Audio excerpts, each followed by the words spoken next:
I am Rohit Kumar और आज हम लोग फिजिक्स के one of the most important topic ray optics को डिस्कस करेंगे। जेई और नीट दोनों में काफ़ी वेटेज है इस टॉपिक का और इस टॉपिक को पढ़ना भी आसान है, इसके सवाल भी आसानी से बन जाते हैं और ये रे ऑप्टिक्स टॉपिक भी बिल्कुल आइसोलेटेड है, किसी दूसरे टॉपिक के प्रायर नॉलेज की कोई ज़रूरत नहीं है। तो इस टॉपिक को आप ज़रूर से देखें। तो चलिए हम लोग सीधे रे ऑप्टिक्स वाले टॉपिक को शुरू करते हैं। तो जब भी हम लोग किसी रूम में एंटर होते हैं और अगर पहले से वहाँ पे लाइट बल्ब नहीं जल रही है तो हमें अपने आसपास कुछ भी नहीं दिखता। लेकिन जैसे ही हम लाइट बल्ब को ऑन करते हैं तो हमारे आसपास जितनी भी चीज़ें रखी गई हैं वो सडनली हमें दिखने लगती हैं। तो लाइट बल्ब ऑन करते ही ऐसा क्या हुआ कि हमें सारी चीज़ें दिखने लगी। तो चलिए अभी इस सिचुएशन के लिए हम लोग सिर्फ इस बुक को कंसीडर करते हैं। तो जैसे ही हमने इस लाइट बल्ब को ऑन किया तो चूंकि हमारा लाइट बल्ब एक लुमिनस सोर्स है, वो अपना खुद का लाइट एमिट कर सकती है। तो उसने अपना लाइट को एमिट किया और वो एमिटेड लाइट रे सबसे पहले बुक पर फॉल करेंगी और फॉल करने के बाद हमारे आंखों तक पहुंच जाएंगी।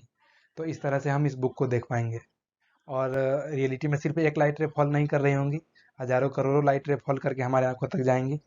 मैंने आपको बस एक लाइट रे को इसलिए दिखाया क्योंकि बाकी लाइट रेज को भी वो रिप्रेजेंट कर रही है और बाकी लाइट रेज भी इसी तरह के फेनोमेनन को शो कर रही है। और आगे भी जब भी हम लोग क्वेश्चन कर रहे होंगे या फिर किसी सिचुएशन को मैथमेटिकली एनालाइज कर रहे होंगे तो हम लोग मैक्सिमम 2 या फिर 3 लाइट रे को ही कंसिडर करेंगे और वही 2-3 लाइट रेज बाकी सारे रेज को रिप्रेजेंट कर देंगी। तो ठीक है, इस तरह से तो हमने दूसरे ऑब्जेक्ट्स को देखा और अगर हमें खुद को देखना है तो हमें क्या करना पड़ेगा। तो ऑब्वियसली हमें एक मिरर को कंसिडर करना पड़ेगा। तो जब भी हम किसी मिरर के सामने जाते हैं तो हमारा अपना इमेज जो है वो मिरर में दिखने लगता है, जबकि रियलिटी में तो हम उस मिरर में मौजूद नहीं है। तो इस सिचुएशन में ये होता है कि जो हमारा सोर्स ऑफ लाइट है लाइट बल्ब, वो सबसे पहले तो अपना लाइट एमिट करती है और वो एमिटेड लाइट सबसे पहले हमारे बॉडी पर फॉल करती है और बॉडी पर फॉल करने के बाद वो मिरर में जाती हैं और मिरर से स्ट्राइक होकर के बाउंस बैक होकर के हमारे आंखों तक पहुंच जाती हैं। तो इस तरह से हम अपने ही इमेज को देख पाते हैं मिरर में, जबकि हम मिरर में नहीं हैं। तो जब जो हमने पहला सिचुएशन देखा बुक को देखने वाली, वो तो बहुत ज़्यादा ही सिंपल था, उसमें लाइट रे सिर्फ एक बार बेंड हो रही थी और ये थोड़ा सा उससे ज़्यादा कॉम्प्लेक्स है, इसमें लाइट रेज 2 बार बेंड हो रही हैं। तो इसी तरह का सिचुएशन पूरे रे ऑप्टिक्स में हम लोग देखेंगे, उसको मैथमेटिकली एनालाइज करेंगे। और इसके अलावा भी डे टू डे लाइफ में बहुत सारी ऑप्टिकल फेनोमेनन होती हैं जिन पे शायद हमारा ध्यान भी नहीं जाता होगा। तो उन सब को भी हम एनालाइज करेंगे और हमारे आसपास कुछ इंस्ट्रूमेंट्स भी मौजूद हैं जो लाइट के प्रिंसिपल्स को यूज करके अपना वर्क करती है, जैसे कि टेलीस्कोप, माइक्रोस्कोप और ये सारी ऑब्जेक्ट्स। तो चलिए अब हम लोग सीधे टॉपिक में जंप करते हैं। तो टॉपिक स्टार्ट करने से पहले हमें एक एजम्पशन करना पड़ेगा कि लाइट रे हर समय स्ट्रेट लाइन में ही ट्रेवल करती हैं। और आपको शायद पता होगा कि लाइट 2 नेचर को फॉलो करती हैं, एक वेव नेचर और एक पार्टिकल नेचर। तो वेव नेचर ये डिसाइड करती है कि लाइट हर समय एक स्ट्रेट पाथ में ही ट्रेवल करेगी। मैं आपको आगे वेव ऑप्टिक्स में बताऊंगा भी हाइगन प्रिंसिपल में कि जब भी लाइट को एक पॉइंट से दूसरे पॉइंट के लिए जाना है तो वो सबसे शॉर्टेस्ट पाथ को ही फॉलो करेगी और शॉर्टेस्ट पाथ एक स्ट्रेट लाइन ही हो सकता है। तो रे ऑप्टिक्स शुरू करने से पहले मैंने आपको वो 2 सिचुएशन दिखाया जहाँ पे हम कैसे दूसरे ऑब्जेक्ट्स को देखते हैं और अपने इमेज को देखते हैं मिरर में। तो आगे रे ऑप्टिक्स में भी, पूरे रे ऑप्टिक्स में हम लोग यही कर रहे होंगे। हम लोग लाइट के पाथ को ट्रेस करेंगे और जहाँ भी वो कोई 2 मीडियम के सरफेस या फिर किसी ओपेक ऑब्जेक्ट से टकराएंगी तो हम लोग उस सिचुएशन को मैथमेटिकली एनालाइज करेंगे और उससे रिलेटेड क्वेश्चंस भी करेंगे। तो ठीक है, लाइट रे तो एक स्ट्रेट लाइन में ट्रेवल करेंगे ही, लेकिन वो ये फेनोमेनन तभी तक होगा जब तक वो किसी यूनिफॉर्म मीडियम में है। अगर हम लोग लाइट रे को किसी नॉन यूनिफॉर्म मीडियम में ट्रेवल करवाएंगे तो वो स्ट्रेट लाइन में ट्रेवल नहीं करेंगे। तो चलिए सबसे पहले हम लोग एक नॉन यूनिफॉर्म मीडियम को इंट्रोड्यूस कर देते हैं। और इसको बताने से पहले मैं आपको एक और चीज़ बताता हूँ, शायद आपको मालूम भी हो कि लाइट एक फॉर्म ऑफ एनर्जी है, बिल्कुल उसी तरह से जिस तरह से साउंड और हीट है जो कि हमारे डे टू डे लाइफ में इन्वॉल्व है। तो इन सारे एनर्जीज का ये कॉमन प्रॉपर्टी है कि जब भी वो किसी 2 मीडियम के बाउंड्री से टकराएंगी तो वहाँ पे 3 तरह की चीज़ ही हो सकते हैं। पहला तो ये हो सकता है कि वो रिफ्लेक्ट होकर के उसी मीडियम में लौट जाए जिस मीडियम से वो आए हैं, या फिर दूसरा ये हो सकता है कि वो ट्रांसमिट होकर के मीडियम 2 में चले जाएं। और तीसरा ये भी हो सकता है कि वो उसी सरफेस पर एब्जॉर्ब हो जाए। इसके अलावा चौथा कोई पॉसिबिलिटी नहीं है। तो इन तीनों को कलेक्टिवली मैं फिर से बताऊंगा हीट ट्रांसफर वाले टॉपिक में। तो लाइट के केस में भी यही होगा। अगर लाइट रे किसी सरफेस पर दो मीडियम के बाउंड्री सरफेस पर फॉल कर रही हैं तो या तो रिफ्लेक्ट होंगे या फिर उसका कुछ पोर्शन एब्जॉर्ब होगा, और तीसरा ये हो सकता है कि उसका कुछ पोर्शन ट्रांसमिट करेगा। और लाइट के केस में हम लोग ट्रांसमिशन को ही रिफ्रैक्शन बोल देंगे। तो इसलिए हम लोग रे ऑप्टिक्स को दो ही पोर्शन में पढ़ेंगे। पहला पोर्शन वो होगा जिसमें हम लोग रिफ्लेक्शन वाले प्रॉपर्टी को देखेंगे, और दूसरा पोर्शन वो होगा जिसमें हम लोग ट्रांसमिशन वाले प्रॉपर्टी को देखेंगे। और एब्जॉर्प्शन में तो कुछ खास पढ़ने के लिए है नहीं, क्योंकि ये तो लाइट रे यहीं पे ख़त्म हो जा रही हैं, तो इसके मैथ्स को हम लोग नहीं जानेंगे आगे। तो यहाँ पे आप देख रहे हो कि आपके सामने नॉर्मल है। तो नॉर्मल एक इमेजनरी लाइन है जिसको हम लोग जहाँ जिस भी पॉइंट पर लाइट रे इंसिडेंट करेंगी वहाँ पे हम लोग खींचेंगे इस नॉर्मल को, ताकि मैथ्स लगाने में आसानी हो और हम बाकी प्रॉपर्टीज को भी आसानी से समझ सकें। लेकिन सरफेस तो सिर्फ प्लेन ही नहीं होगी ना, वो तो कर्व भी हो सकती है। तो जब भी हमारे सामने अगर कर्व्ड सरफेस आए तो उसमें नॉर्मल कैसे खींचेंगे, ये भी मैं आपको बता देता हूँ। कि कर्व्ड सरफेस में अगर मान के चलिए कोई कर्व्ड सरफेस है, तो अगर मान के चलिए अगर इस पॉइंट पे अगर फॉल कर रही है लाइट रे, तो जरूर से वो पॉइंट किसी बड़े सर्कल का पोर्शन होगी, क्योंकि कर्व्ड कर्व्ड अगर वो कोई dx लेंथ की है तो वो किसी बड़े सर्कल के सरकमफेरेंस का एक छोटा सा पोर्शन होगी। तो ये जो नॉर्मल होगा इस पॉइंट पे, ये उसी पॉइंट पे अगर सर्कल का जो टेंजेंट होगा उसका परपेंडिकुलर लाइन होगा ये नॉर्मल।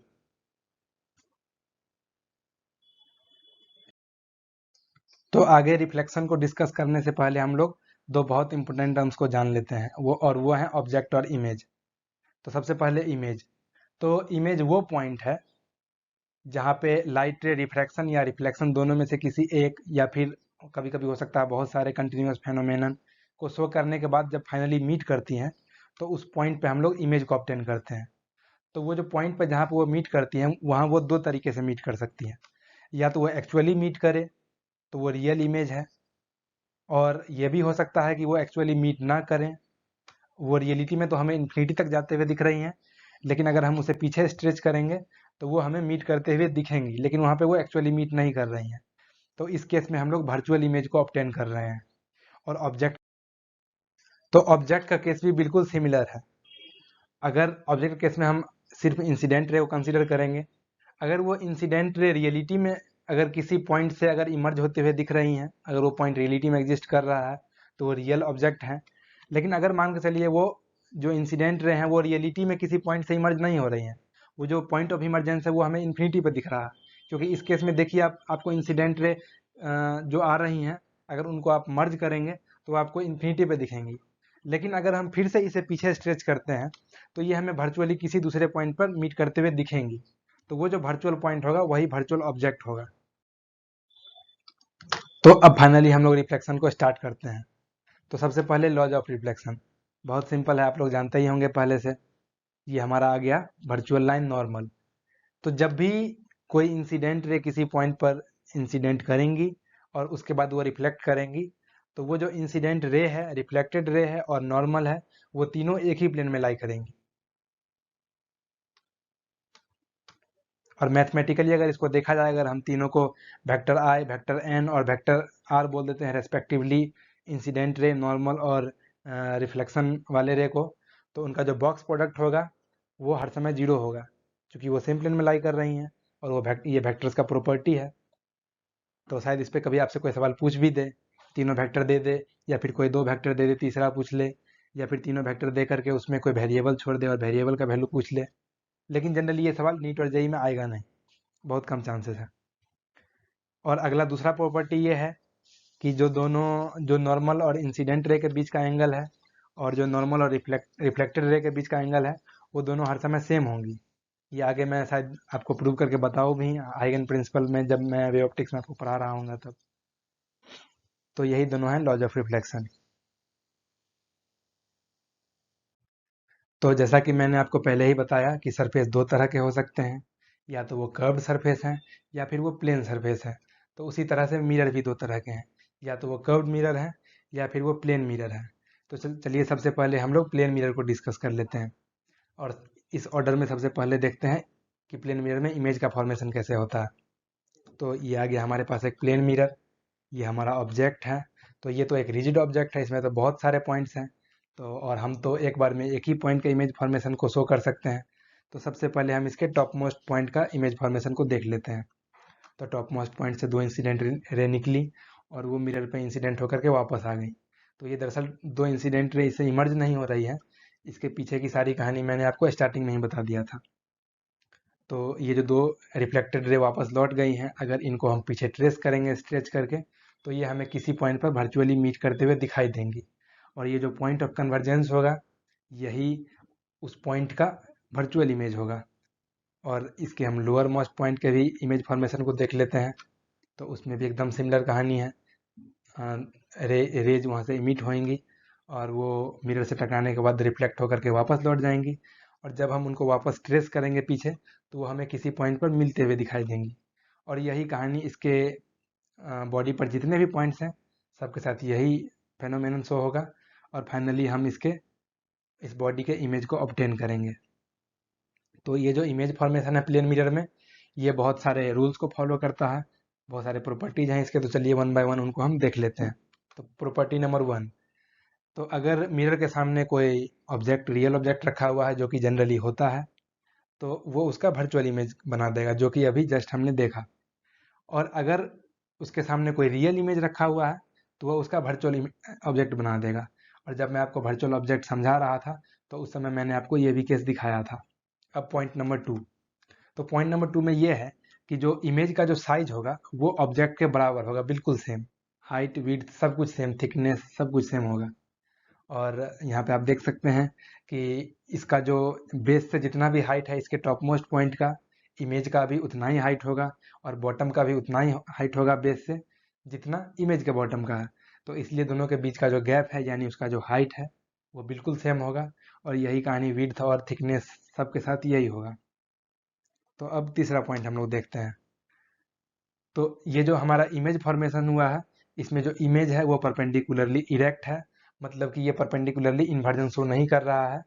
मतलब अगर अगर ऑब्जेक्ट स्ट्रेट खड़ी है परपेंडिकुलरली, तो इमेज को भी हम लोग उसी तरह से ऑब्टेन करेंगे, एकदम परपेंडिकुलरली स्ट्रेट। लेकिन ये लेटरल इन्वर्जन को शो करेगी। मतलब कि जो इसका विड्थ वाला है लेटरल, मतलब साइड टू साइड, वो इन्वर्टेड होगा। जो इसका लेफ्ट पोर्शन होगा वो हमें इमेज में राइट राइट साइड में दिखेगी। और जो इसका राइट पोर्शन है वो हमें इमेज में लेफ्ट साइड में दिखेगी।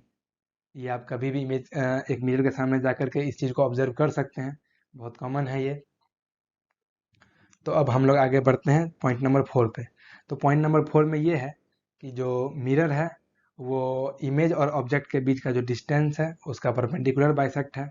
या फिर सिंपल लैंग्वेज में अगर इसे बोले, तो इमेज का जितना डिस्टेंस है मिरर से, उतना ही डिस्टेंस ऑब्जेक्ट का भी है मिरर से। तो अभी जो मैंने आपको लेटरल इन्वर्जन और सेम साइज वाली कहानी बताई, उसको हम लोग मैग्निफिकेशन टर्म्स में भी देख लेते हैं। तो सबसे पहले ये हमारा मिरर, और इस मैग्निफिकेशन को हम लोग दो अलग अलग केसेस में देखेंगे। पहले केस में तो हम लोग किसी ऑब्जेक्ट का सिर्फ हाइट कंसीडर करेंगे, और दूसरे केस में हम लोग उसके विड्थ को अलग से देख लेंगे। तो अगर हम लोग सिर्फ हाइट को कंसीडर कर रहे हैं, जैसे कि इस केस में ऑब्जेक्ट का हाइट है LO और इमेज का हाइट है LI, तो इस तरह के मैग्निफिकेशन जिसमें हम लोग सिर्फ हाइट को कंसीडर करेंगे, उसको हम लोग बोलेंगे लेटरल मैग्निफिकेशन। इसका इस टर्म का यही नाम है, लेटरल मैग्निफिकेशन। और लेटरल मैग्निफिकेशन का जो फॉर्मूला होगा, वो होगा इमेज का हाइट का रेशियो लेंगे हम लोग ऑब्जेक्ट का हाइट से। और ये फार्मूला बेसिक है, ये सिर्फ प्लेन मिरर केस में ही नहीं, आगे जितने भी केस हम लोग देखेंगे, स्फेरिकल मिरर हो या फिर लेंस हो या फिर प्लेन मिरर पे रिफ्लेक्शन हो, हर जगह ये फार्मूला सेम ही रहेगा। और अगर हम लोग विड्थ की बात करें, तो अगर इस केस में ऑब्जेक्ट का विड्थ है TO और इमेज का विड्थ है TI, अगर उसको थिकनेस भी बोल सकते हैं हम लोग, तो उस केस में हम लोग मैग्निफिकेशन को लॉन्गिट्यूडनल मैग्निफिकेशन बोलेंगे। और इसका जनरल जो फॉर्मूला होगा, वो होगा थिकनेस या फिर विड्थ बोल लें, वो इमेज का, और उसका रेशियो हम लोग लेंगे ऑब्जेक्ट के थिकनेस या फिर विड्थ से। और ये भी फार्मूला पूरे टॉपिक में सेम रहेगा, ये एक बेसिक फार्मूला है मैग्निफिकेशन का। इसका किसी ऑप्टिकल इंस्ट्रूमेंट से कोई लेना देना नहीं है।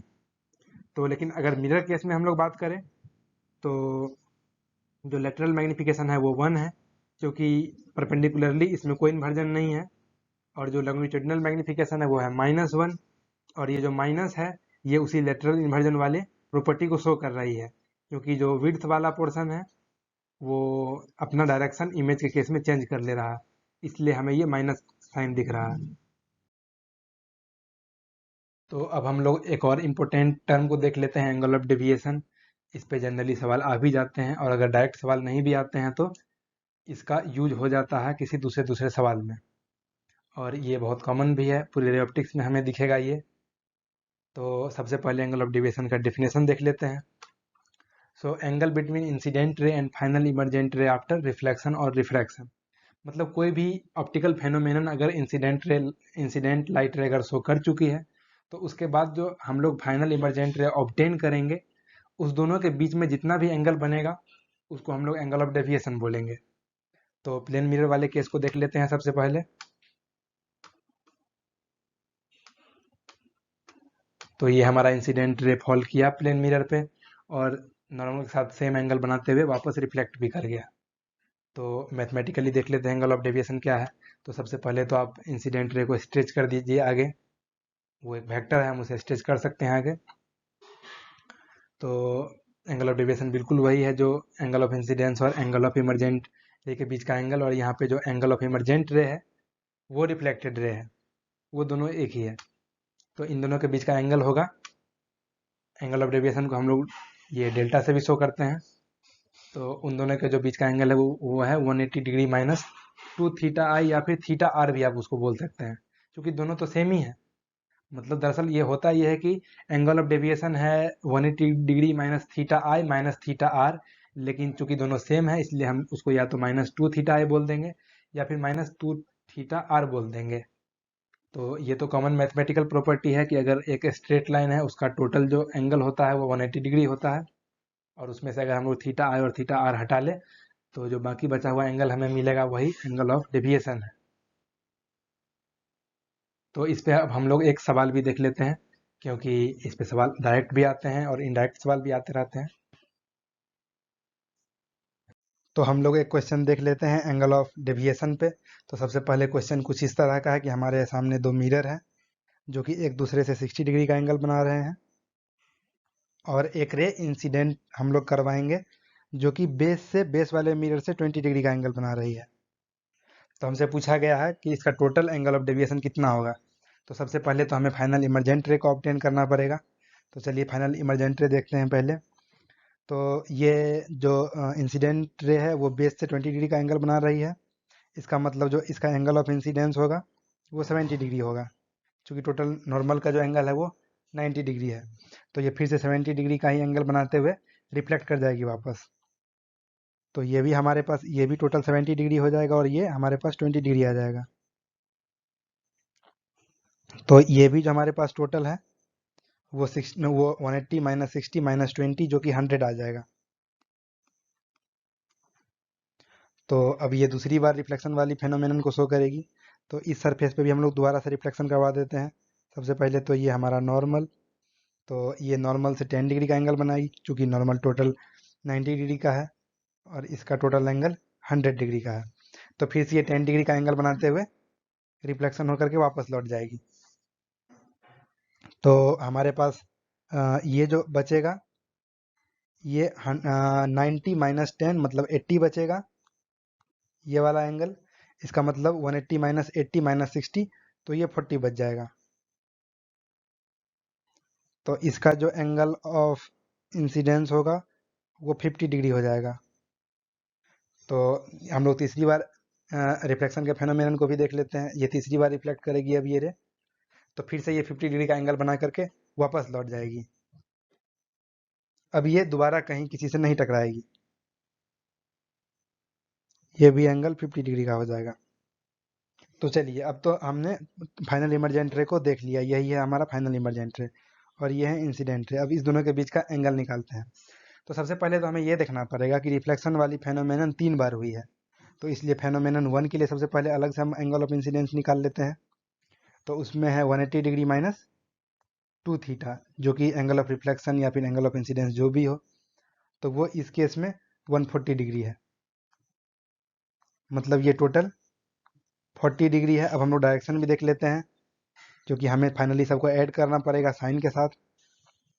तो अगर हम इस एंगल ऑफ इंसिडेंस को आगे बढ़ाते हैं तो क्लियरली हम देख सकते हैं कि ये कुछ इस फैशन में मूव की है, मतलब ये क्लॉकवाइज मूवमेंट है।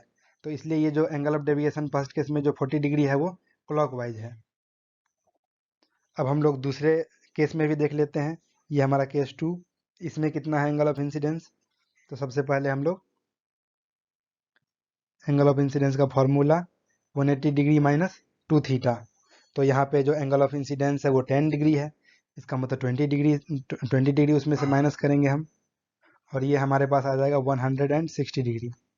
लेकिन इस केस में अगर हम देखें, अगर हम एंगल ऑफ इंसिडेंस को आगे बढ़ा दें तो हम क्लियर देख पाएंगे कि ये जो 160 डिग्री का मूवमेंट हुआ है ये एंटी क्लॉकवाइज हुआ है।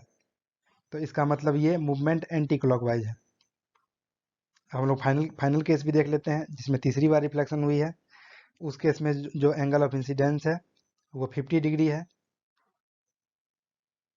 तो इसका मतलब जो थर्ड केस में एंगल ऑफ डेविएशन है वो 80 डिग्री है, और ये भी एंटी क्लॉकवाइज ही है। तो अब हम लोगों ने सेपरेट तीनों एंगल ऑफ डेविएशन को निकाल लिया है। तो जो total net angle of deviation होगा वो होगा डेल्टा 1, जो कि क्लॉकवाइज है। तो चलिए कुछ समय के लिए उसको पॉजिटिव मान लेते हैं हम लोग, माइनस डेल्टा 2, जो कि चूंकि एंटी क्लॉकवाइज है इसलिए हम लोग साइन बदल देते हैं।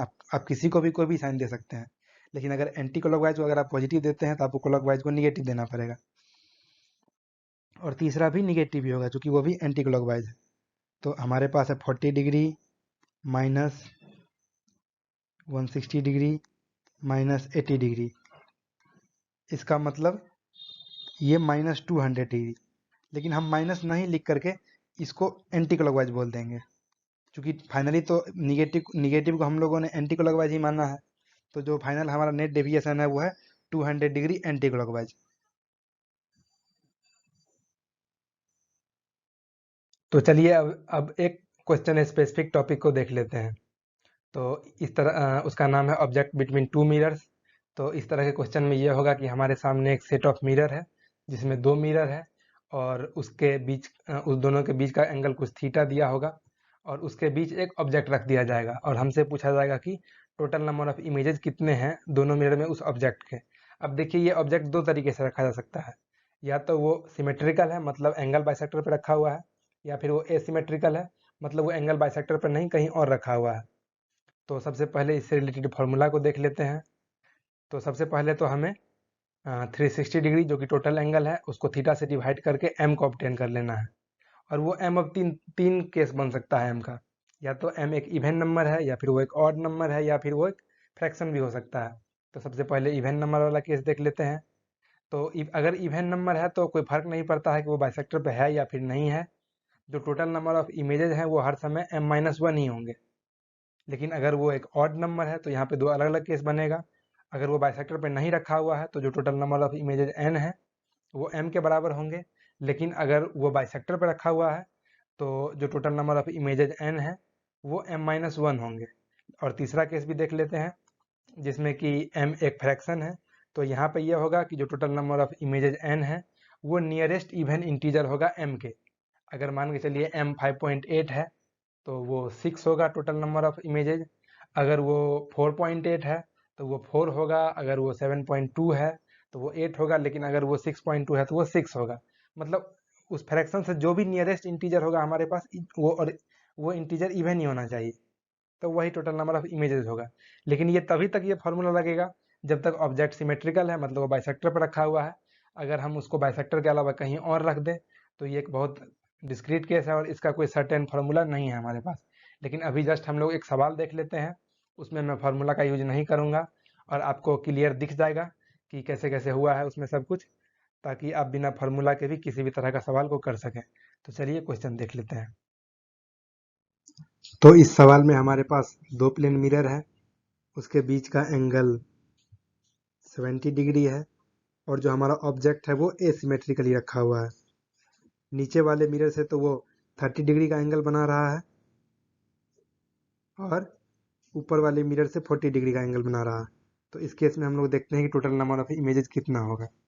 तो इस तरह के सवाल में दरअसल रियल कॉन्सेप्ट ये है, दरअसल होता ये है कि ये जो हमारा ऑब्जेक्ट है, ये जो अगर इसका नाम मान चलिए मिरर 1 रख देते हैं, मिरर 2 रख देते हैं, तो ये दोनों मिरर में अपना रिफ्लेक्शन वाला प्रॉपर्टी शो करती है और दोनों मिरर में इंडिविजुअल इंडिविजुअल इमेज को फॉर्म करती है।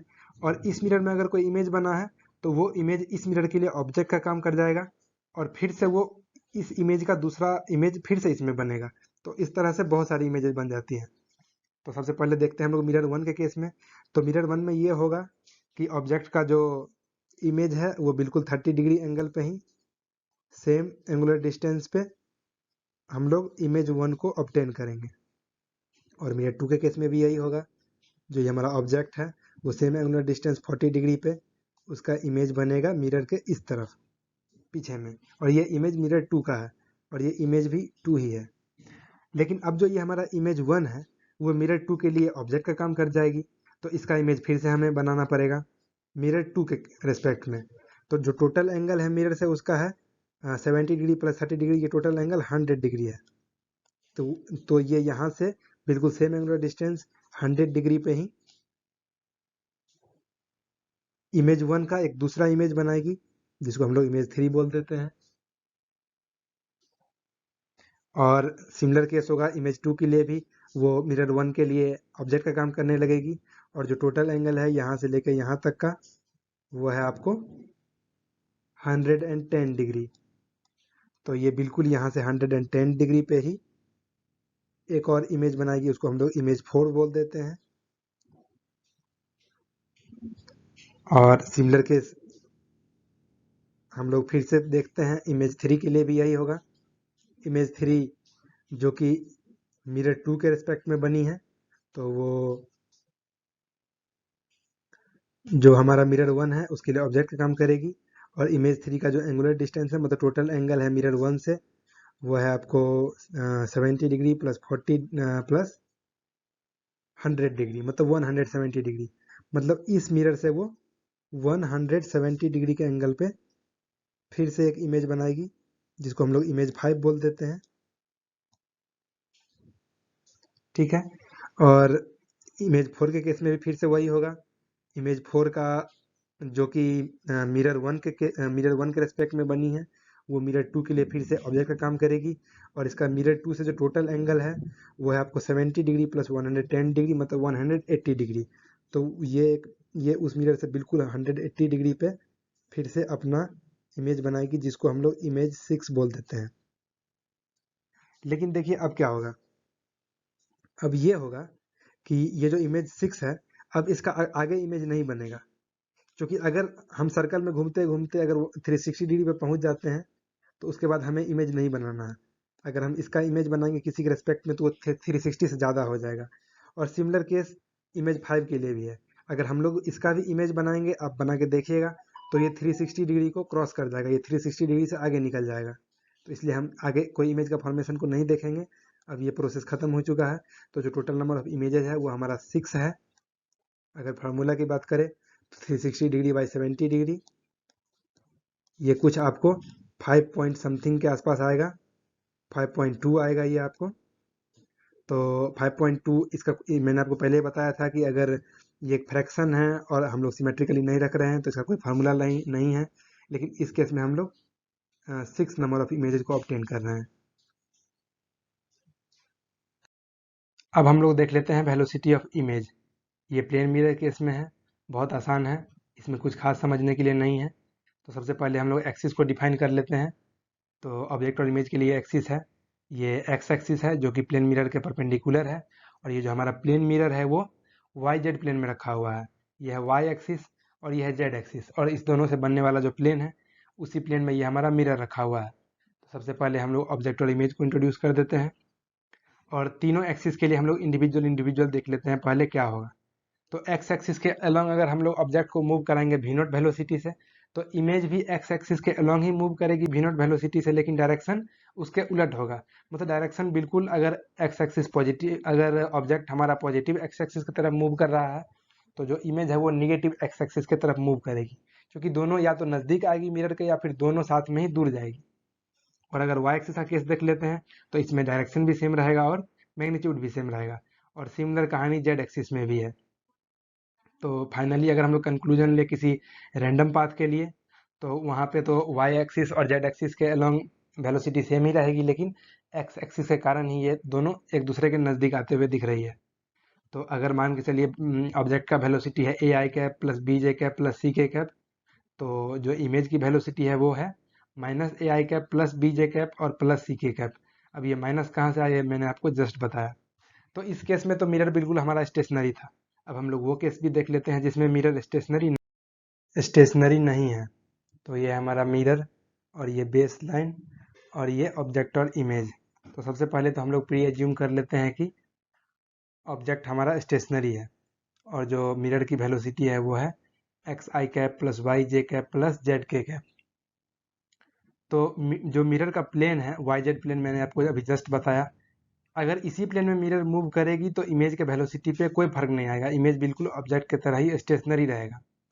लेकिन अगर हम लोग मिरर को एक्स एक्सिस के अलोंग मूव करा देते हैं, जो कि उसके मतलब प्लेन के परपेंडिकुलर है, तो इमेज भी उसी एक्सिस के अलोंग मूव करेगी, लेकिन वो उसका मैग्नीट्यूड डबल होगा, जितना मैग्नीट्यूड मिरर के वेलोसिटी का होगा उससे डबल होगा एक्स एक्सिस के अलोंग, और डायरेक्शन भी सेम ही रहेगा। तो अगर मान के चलिए मिरर एक्स एक्सिस के अलोंग एक्स नॉट वेलोसिटी से मूव कर रही है पॉजिटिव डायरेक्शन में, तो जो हमारा इमेज है वो भी एक्स एक्सिस के अलोंग ही मूव करेगी, लेकिन डबल वेलोसिटी से, जो कि 2x0 है, और डायरेक्शन भी पॉजिटिव ही रह जाएगा। तो जो फाइनल वेलोसिटी होगा इमेज का वो होगा 2x आई कैप, और y और z के कारण इसमें कोई फर्क नहीं पड़ेगा। तो शुरू में तो हमने प्री एज्यूम किया था कि ऑब्जेक्ट हमारा स्टेशनरी है, लेकिन अगर वो स्टेशनरी नहीं भी हो तो भी हम लोग रिलेटिव वेलोसिटी के हेल्प से एक्स एक्सिस के अलोंग ऑब्जेक्ट को स्टेशनरी बना देंगे मिरर के रिस्पेक्ट में, और हम लोग फाइनल वेलोसिटी को कैलकुलेट कर लेंगे। तो एक और टॉपिक को हम लोग देख लेते हैं, फील्ड ऑफ व्यू। ये उतना इम्पोर्टेंट नहीं है, फिर भी मैं आपको बता रहा हूँ। तो अगर एक मिरर है और उसके सामने एक ऑब्जेक्ट रखा हुआ है, तो उसका एक स्पेसिफिक फील्ड ऑफ व्यू होता है, और वो फील्ड ऑफ व्यू दो चीज़ों पर डिपेंड करता है कि वो ऑब्जेक्ट कितनी दूरी पर है इस मिरर से, और जो ऑब्जर्वर है या फिर जो हमारी आंख है वो कितनी दूरी पर है इस मिरर से।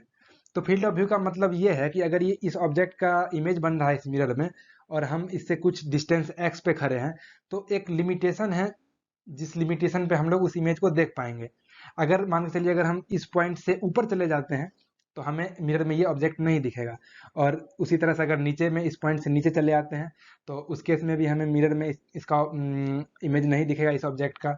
तो ये जो फील्ड ऑफ व्यू है बिल्कुल दो ही चीज़ों पर डिपेंड करती है, ऑब्जेक्ट का डिस्टेंस मिरर से, और जो ऑब्जर्वर है यानी जो हमारी आंख है उसका डिस्टेंस मिरर से। तो मैं इस पे कोई सवाल नहीं करवाऊंगा, क्योंकि ये सवाल टोटली बेस्ड होते हैं टेंजेंट और नॉर्मल पे, बेसिक मतलब हाइट एंड डिस्टेंस के एप्लीकेशन पे बेस्ड होते हैं वो। तो जेई वाले तो कर ही लेंगे इसको आराम से, और नीट में तो ये आएगा नहीं।